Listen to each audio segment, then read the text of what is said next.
warmed up bathroom, you know, the one where you could just like program your floor in your shower. But no, that's okay. Resilience bits every day. It's freezing in here. I literally just ordered washcloths and like a couple new towels, cleaning rags, because since we got in this fucking, no, I've noticed, I'm sure, everything's been mixed and I can't stand it anymore. I can't. I want to wash my face with washcloth that ain't on the ground. So wash the ground, like, come on now. So anyway. Okay, hi my loves. Real quick before we dive in, where are you watching from right now and what time is it there? Drop it in the comments because I'm nosy. And also smash that like button and subscribe with the bell on so you never miss the tea, alright? Love you, let's get into it. So, girl, Miss Stephanie Jenkins is back on my timeline doing the absolute most. And honestly, I'm exhausted for her at this point. Like, I need everybody to grab a snack, maybe an iced coffee, because this one is a full-on roller coaster of excuses, backpedaling, and straight-up delusion. We're talking motel rooms, prison husbands, letters to judges, cult claims. The whole circus is in town, okay? Let's start with the Facebook post that lit the fuse because, oh my gosh. Stephanie hops on there like, there's all this submission information being spread about me, and if you believe it, that's on you. I can't control it, blah blah.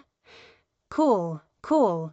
Except literally 2 seconds later, she edits the post and goes, oh wait, y'all are talking about a letter I wrote recently? Babe, no. Nobody said anything about recent. Everyone was posting screenshots of a letter from 2015. The date was right there in black and white. So why did her brain immediately jump to recent? That's interesting.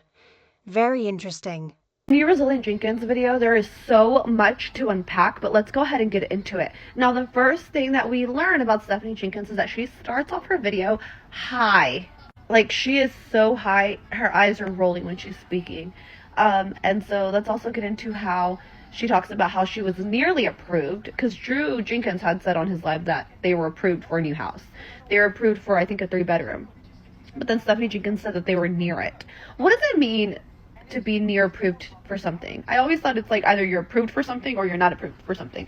But she was near it and wasn't able to actually get it because Stephanie Jenkins Thompson said she had 3 marks on her credit.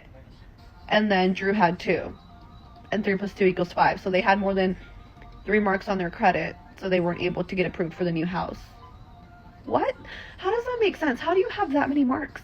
And then Stephanie Jenkins is like, we only owe $10,000.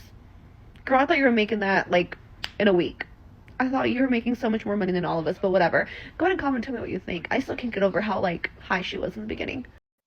Anyway, she tries to spin it like some random hate account is flipping the narrative for views.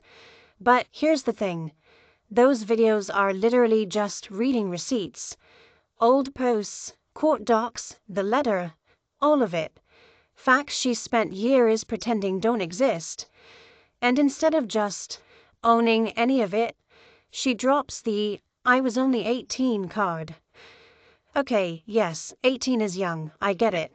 But she goes, I had the mental maturity of an 8-year-old. I was sheltered, homeschooled, taught submission, taught to stay quiet about pain. And I'm sitting here like, girl, what kind of homeschool curriculum teaches you that dating a registered level 3 offender is fine? Because I'm pretty sure even the strictest church mom would have had something to say about that one. Looks like Stephanie is finally admitting to writing that letter to the judge in 2015. But of course, as always, she takes zero accountability. You know, if she would just be honest and straight up, I think I would have way more respect for her, but she will never take accountability a day in her life, and it honestly makes me feel worse for her children. In her updated FB post, she writes a literal book. She even mentions cursed eye, which, hey girl, looks like you got a little shout out from Miss Stephanie. But she first goes on to say that she met her husband at 18 years old, and she had the mentality of an 8-year-old, which, come on now. No, the fuck you didn't. You fully knew what you were getting yourself into. She then goes on to blame her mother, again, for all of her own mistakes, which, yeah, maybe her parents didn't teach her every little thing she needed to know, But you should have known that SAing people was wrong. And speaking of church moms, Stephanie's actual mom slid into the comments and said, "Hold up." She was like, "If I taught you submission at all costs, I'd still be married to your dad or your stepdad, but I left both of them. I literally told you multiple times not to be with Jeremiah." Mic drop. Mom said, "I never forced you to stay. I never forced you to write any letter defending him. I never forced you to have kids with him. You did all that on your own, sweetie." And that letter, whew. Apparently, back in the day, Stephanie had to write a whole essay to a judge explaining why she should be allowed to marry this man, knowing his full history. Like, full on, "here's why I'm okay with it" vibes. And now she's out here swearing the letter floating around is fake, the government website got hacked, someone forged it. Ma'am, the internet is forever. We all saw the same thing. Like, I fear that's common sense. I just know Stephanie is lying again about her own mother because her mom, when she found out who Jeremiah truly was, she did try and warn Stephanie and help her get away from Jeremiah. I mean, come on now. The mom literally went into severe debt to help Stephanie get away from him. Stephanie then admits to writing the letter back in 2015, but she said it sickens her to know that she wrote it because she had no knowledge of who she was sleeping next to, which we know is a full complete lie. She then claims that she fell into the trap of becoming his next victim, but again, as we all know now, she fully knew what she was getting herself into, yet she still walked through that door. She literally says that she had to write the letter to the judge to justify why she wanted to be with him because of his record, but in the same sentence, she said she didn't know about him and why she had to write the letter. Like, girl, what? Please make sense. She then claims again that she was the victim in all of this, and as soon as she found a way out, she grabbed her babies and left. But if y'all remember, CPS literally had to force her to leave. So again, another lie. She also says the reason she is still married to this man is because she lacks the time to be able to get it taken care of. Girl, be so for real. You know, Stephanie, it is really hard to believe you or even feel bad for you because all you do is lie over and over and over again and make a million excuses and never take any sort of accountability. Like, girl, aren't you tired? Then she pivoted, hard, to the "I was raised in a Gothard cult" story. You know, the whole IBLP, Bill Gothard, skirts only, obey your husband or else, Anna Duggar special. Except, the receipts don't match the story at all. There's old photos of her in jeans, old posts talking about totally normal teenage life, yearbook pics, the works. Suddenly, she's trying to cosplay Anna Duggar to get that same poor brainwashed girl sympathy. And I'm like, baby, no.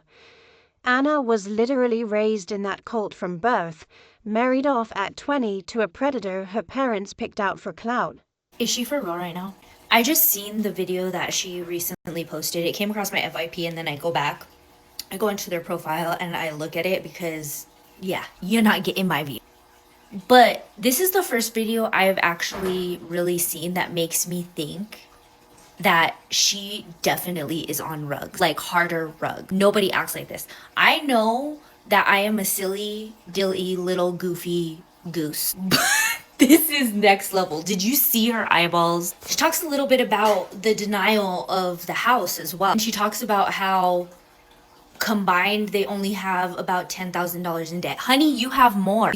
You met a man on your own, found out on the first date exactly who he was, wrote a whole letter defending him, married him anyway, had multiple kids with him, and only left when CPS showed up and said the kids can't live with him.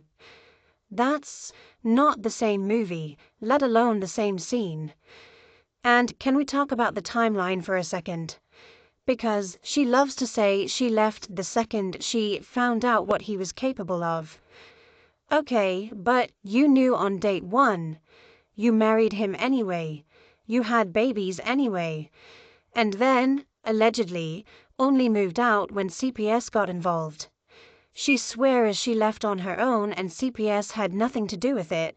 But girl, The math ain't mathing. Because not only do you owe your mom money that you took from her and didn't do what you were supposed to do, but you filed for bankruptcy. Like, literally, that's the worst type of thing to have on your credit. So it's not just like 3 random credit cards you guys got like 10 years ago.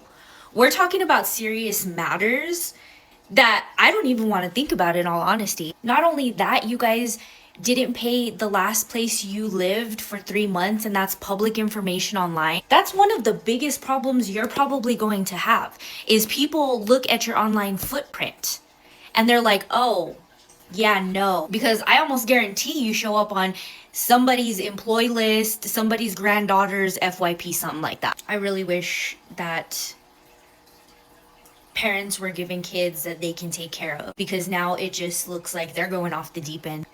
It's wild to me that they went from, I'll get a second job, I'll get a job, Steph's gonna get a job, we're gonna get 2 jobs, and we're gonna do this and that if you co-sign for us. And it switched real quick to, we're gonna be in the shelter for another year. And just literally going off the deep end. Not only that, is she's giving Des ammo. They're giving Des ammo. I'm gonna be honest, I see them breaking up. For real. Fast forward to right now, the man is in prison until 2049, minimum. She's still legally married to him because, and I quote, she doesn't have time to file for divorce.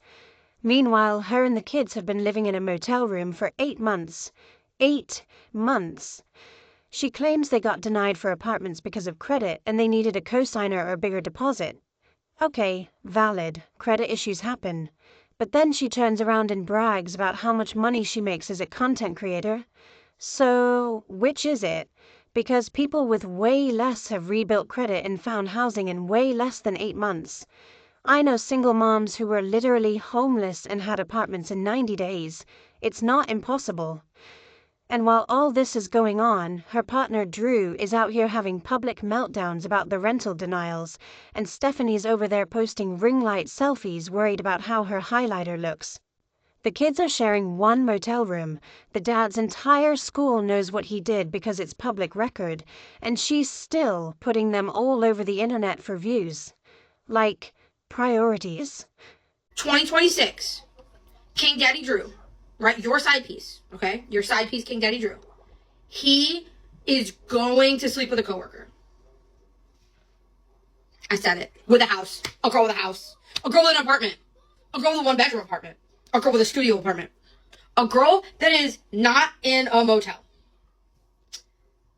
He's gonna hook up with a coworker. Listen, Pookie. Listen, I've never worked at the Safeway grocery store, but I bet you that someone there's down bad. And your weird man is gonna slide right in there. And then you're never gonna see him again. That's my prediction for 2026. Is that King Daddy steps out because he doesn't want to live in that motel anymore. And yeah, they won't even know about you, Pookie. Oh, Pookie. He's a single man with no kids to whoever his coworker is. And he's gonna slide right in there and he's gonna disappear.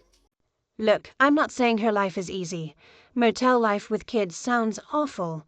Being tied to that man's last name forever sounds awful. But the refusal to take even an ounce of accountability, the constant victim cosplay while simultaneously flexing, I make so much money. The way she flips the script every time receipts surface, it's giving, professional grifter at this point.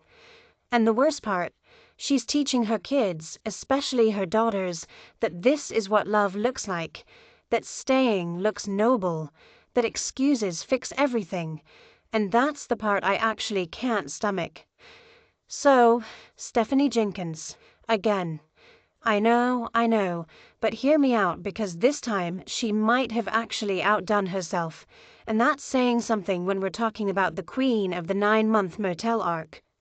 Girl went from, please God, your timing, to straight up attacking the leasing agents who are literally deciding if she gets to have walls that aren't connected to an ice machine.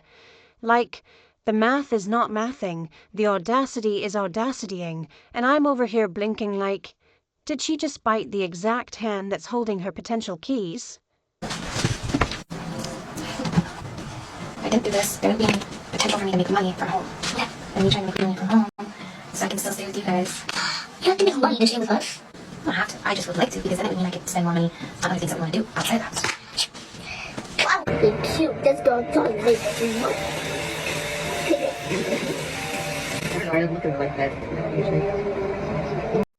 Let's set the scene.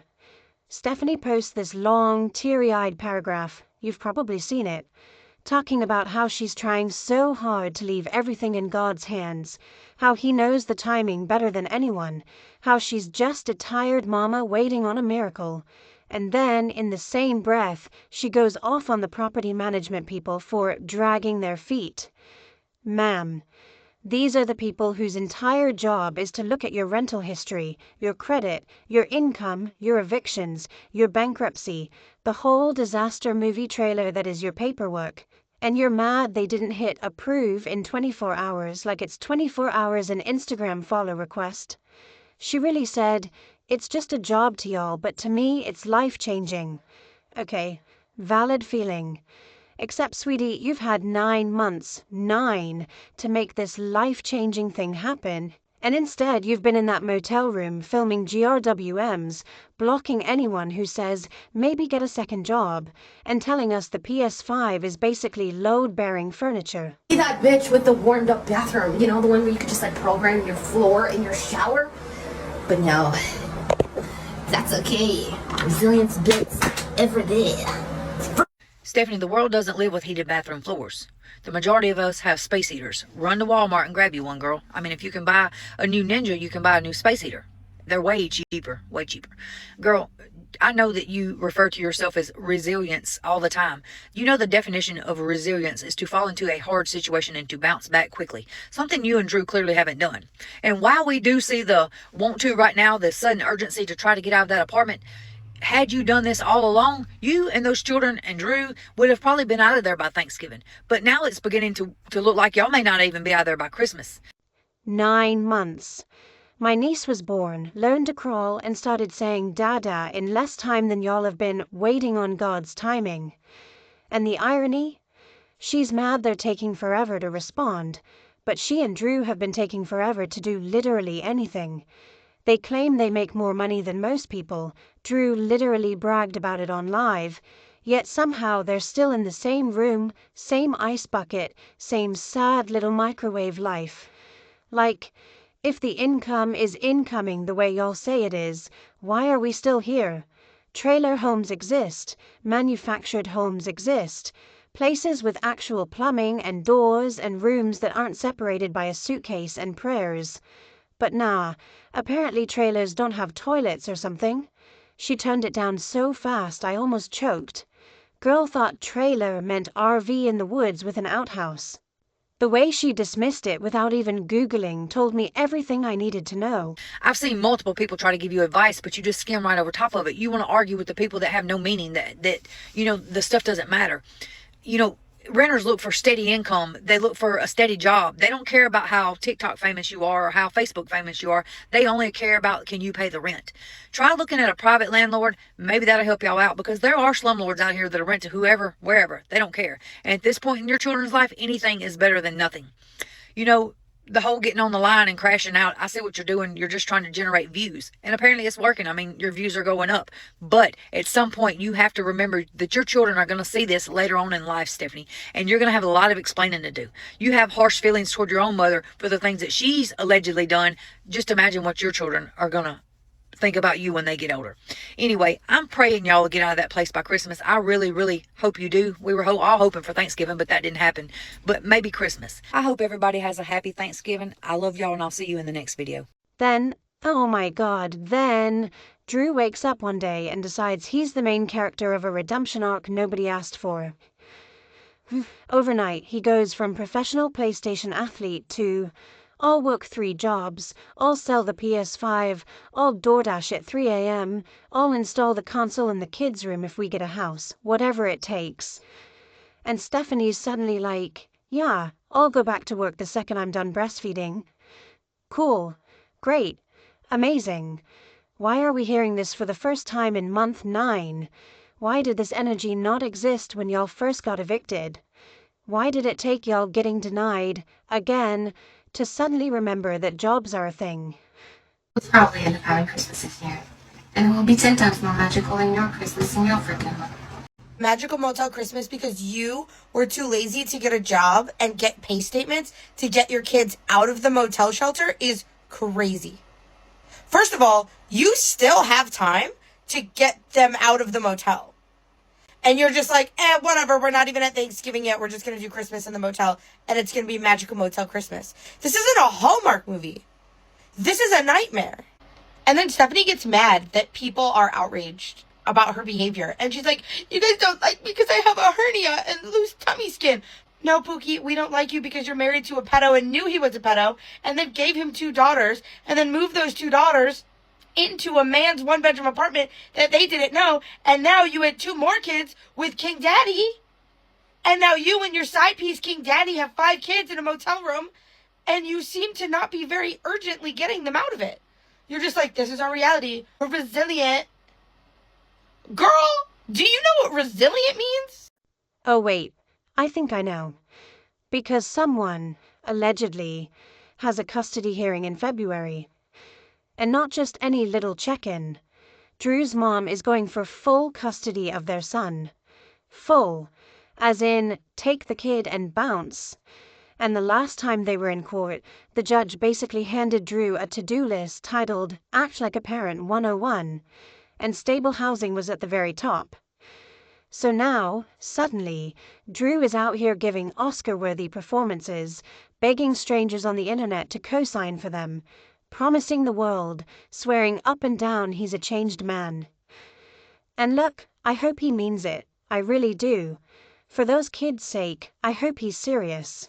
Looks like we may be stuck here for the rest of the year and possibly at least halfway through the next year. As you heard from the clip, they were denied for the home because they either needed a co-signer or a higher deposit. Because they make enough money for the rental, they just don't have the credit. They've been in this motel room with their kids for the last 8 months and they haven't been working on their credit. Wasn't that the whole point of being in the motel room? Not only that, Stephanie claims she makes all this money being a content creator with hundreds of thousands of followers. Just proves they haven't been doing what they need to do with their But the timing? Suspicious. Highly suspicious. time or their money to get out of the motel. It irks me that she thinks no one else has ever been in her shoes. Working in real estate in the past, I know hundreds of people that have been in her shoes, that have turned their lives around in 6 months and actually bought a house. And while Drew is crashing out about not being approved for the rental, Stephanie is posting this. Her kids are living in a motel and she's worried about the way she looks. This woman is jobless, homeless, still married to a man who's currently in prison. She says she doesn't have enough time to get a divorce from. Now, Drew asked for advice in that video, so I'm going to give him some advice. Number 1, get a credit specialist and start rebuilding your credit today. Number 2, it's time to start doing more than the bare minimum. Having a job and feeding your children is the bare minimum. Drew, it's time for you to get a second job, and Stephanie, it's time for her to get a real job. From your second job and Stephanie's W-2 income is being saved, use that as an additional deposit versus needing the credit or a cosign. Hopefully he takes that to heart, and let me know what you guys think in the comments. Meanwhile, Stephanie is still doing the most innocent victim routine known to mankind. She's out here blaming the leasing agents, blaming negative comments, blaming Mercury retrograde, blaming the wind direction, blaming everyone except the 2 adults who keep making the choices that keep them in that motel. She'll cry about how the kids deserve space, and then turn around and post them sleeping on the floor for views. She'll say negativity is why brands don't work with her, but then asks her chat what content to make next like this is a full-time career she's clocking into. Girl, if you're making the money you say you are, where is it? Where's the credit repair? Where is the second job? Where's the plan that doesn't involve guilting a stranger into co-signing so you can maybe, possibly, one day move? Stephanie Jenkins' medical history made my jaw drop. She claims she had abnormal pap smears for 12 years. 12 years, at least 5 abnormal results. And according to her, every time it was abnormal, she was like, oh, it's just abnormal. And that's it. No real explanation, just vibes, I guess. Then she goes on a full rage about doctors, saying they're ego-driven, careless, and naive, and basically responsible for people being diagnosed too late. She says this is why she has zero faith in the healthcare system. But here's where I get stuck. For 12 years with abnormal repeated results, she continued having children. And now her situation is being fully placed on the doctors. I'm not defending the medical system because it absolutely has flaws. But at what point do you advocate for yourself? Ask questions or get a second opinion. And the kids. Oof. That's the part that actually breaks my heart. 7 people in one motel room. Kids sharing beds with siblings. No privacy. Barely any space to play or breathe or just be kids. And yeah, people love to say, mind your business. But when you post every corner of that room online, when you monetize the chaos, when you cry for sympathy and then spend the donations on ring lights instead of a deposit. Sorry, but people are allowed to have opinions. I'm not saying life isn't hard. Motel life with that many kids sounds like an actual nightmare. But at some point, you have to stop filming the nightmare and start ending it. You can't keep weaponizing God's timing every time someone asks why you haven't done the bare minimum in almost a year. And she was asking me about like my pap history and stuff. And I said, well, I've never had a normal one. They've always been abnormal. And she was like, well, how many have you had? And I was like, well, I've had at least 5 and they've all come back abnormal. And she's like, and that's all your doctors have done? It's just say, oh, abnormal, nothing more. I'm like, yeah. So for 12 years now, it's been like, who the fuck knows what's going on? You gotta fucking love doctors, right? No. And you guys are 85% of the reason why people are diagnosed way too late for things. Doctors are so naive and so stuck in their own egos. It's just like, it's horrible. It's disgusting. And honestly, like, the lack of faith I have in the healthcare system because of it. And can we talk about how everyone's looking lately? I'm not trying to be shady, but Stephanie's face on these recent lives. Girl, it's giving more than just mom of 5 needs a nap. Viewers have been whispering about possible substance stuff for months. Allegedly. I'm just repeating what the comments are saying. And between the way she's moving, the way she's talking, the constant disappearing acts, people are connecting dots. And look, if it's just weed, fine, whatever, adults can make choices. But when you're using anything as your main coping mechanism instead of, I don't know, getting the kids out of that motel room with actual stable income, that's when it stops being mind your business and starts being those kids deserve better. Because let's not forget the actual victims here. These poor babies have 0 privacy, 0 personal space, clothes that allegedly don't even fit anymore, and every single meltdown, every argument, every "we might be homeless again" conversation is live streamed for strangers to dissect. And every time someone points out that maybe this isn't the healthiest environment, the comment section turns into a war zone of "you don't know their life." Bestie, they showed us their life. In 4K, with ring lights. This picture of Drew Jenkins really speaks volumes to his health, his mental health, and just his overall physical health. Because if you see this picture here, and currently how he looks on his TikToks, Facebook page, whatever, he doesn't have a Facebook page, Miss Stephanie Jenkins does. But however, you see him, he looks really thin, he looks frail. Now people are saying that this is the stress that Stephanie Jenkins and just living in poverty does to your body. But then some other people are saying that this is what happens when you do rugs consistently. I don't know. I don't know which one it is, to be quite honest, because I think losing weight intentionally is very hard. And so when you do it unintentionally and you lose a lot of weight in such a short amount of time, alarm bells should be going off. Why do you think he's losing weight? Like, there are so many speculations, but go ahead and comment and tell me what you think, and follow me for more videos like this. And Drew, I do feel for him sometimes because you can tell he's exhausted and actually wants better. He's out here working nights at Safeway, doing gig stuff on the side, trying to be the provider. But babe, you're also the one who keeps defending every single chaotic choice. At some point, you have to look around and be like, maybe we stop turning chaos into content and just fix the chaos. Because the pattern is so obvious at this point, it hurts. Step 1. Big emotional announcement that tugs heartstrings. Step 2. Public begging disguised as just keeping it real. Step 3. When people ask logical follow-up questions, delete everything and cry bully. Step 4. Let Drew mop up the mess on live. Step 5. Repeat in 4 to 6 weeks with a new crisis. We've seen the Christmas wish list arc, the "we almost got a place but they denied us" arc, the storage unit full of mysterious furniture arc. Like, girl, the greatest hits album is getting old. And the furniture thing kills me every time. They swear up and down the kids' dressers are just chillin' in storage, ready to go the second they get a place.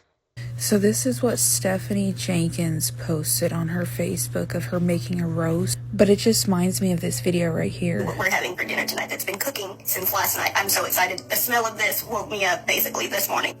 It is a roast.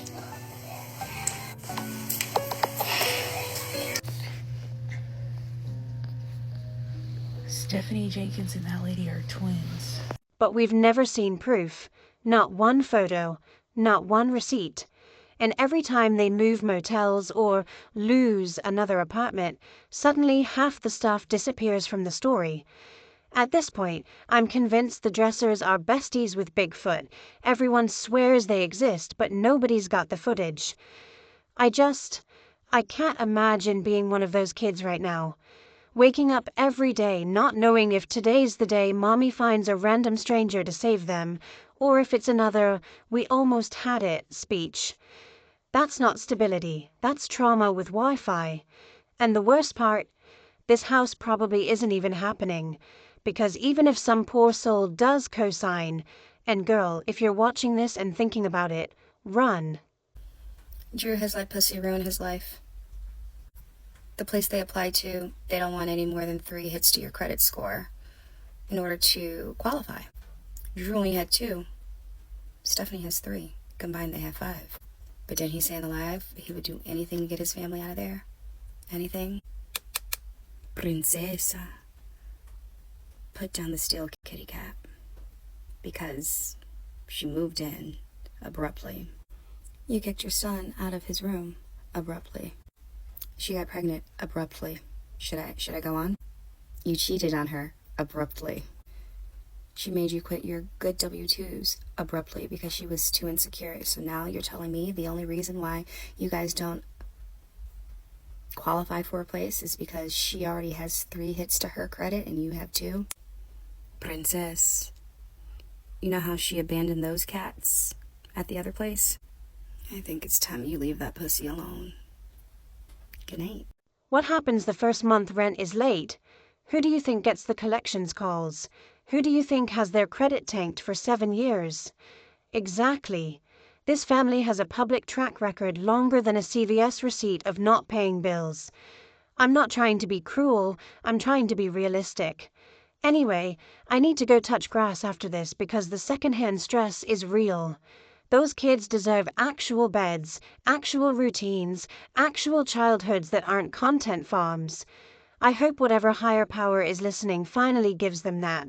But until the adults decide TikTok sympathy isn't a mortgage payment, we're probably right back here in January with the "New Year, still in the motel, please help" arc. Let's dissect the most recent set of lies from Miss Stephanie Jenkins, shall we? The initial Facebook post started off with, "There's been some misinformation spread about me. If you choose to believe it, that's on you and it's not in my control. I did not make any sort of letter defending my ex." And she quickly updated it and saying, "So to my understanding, y'all referring to a letter that had been written recently." What made her think anyone was referring to a letter that she wrote recently? Everyone was putting screenshots of the letter with the date of 2015 on it in all her posts. Quite frankly, this Cursed Eye account turning my story into a flipped narrative to fit her algorithm. All the Cursed Eye videos have been doing is giving facts about Stephanie and her life. The same facts that Stephanie keeps denying and as she tried to deny earlier in this post. She goes on to make even more excuses. "I was 18 when I met my ex. 18 with the mental maturity of a properly raised 8-year-old. I was sheltered, homeschooled, with little actual effort put into educating me." Stephanie, what kind of education do you need that being with an ex-offender is not okay?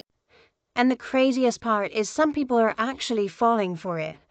The comments are full of "I'm praying for y'all" and "God's about to do it" and "Don't let the haters stop your blessing."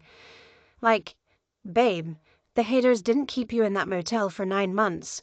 Your choices did. The haters didn't make you only apply to 3 places total. Your pride did. The haters didn't make you turn down job offers and help and resources. You did that all on your own. But I'm not saying people can't change. I'm not saying miracles don't happen. I'm just saying when someone has a documented pattern of using chaos for content and sympathy, you have to raise an eyebrow when they suddenly flip the script right when the pressure's at its highest. Because if this application is real, amazing. I will be the first one cheering if those kids finally get bedrooms and dressers and space to breathe. I'm not heartless. I've said it a million times, the kids deserve peace, period. But if this is just another fake out to buy time, reset the narrative, and set up the holiday grift, then we're all being played like a fiddle, and those babies are still sleeping on top of each other while the adults play 4D chess with public perception. Anyway, that's the latest chapter in the Stephanie saga. I'm gonna need a nap after this one. Tell me what you think down below. Do you buy the cult story? Do you think she'll ever file those divorce papers? And where are you watching from right now? Because I'm genuinely curious what time it is around the world when this drops. Don't forget to like, subscribe, hit the bell, all the things. I love you guys so much. Mwah, and I'll see you in the next one. Bye.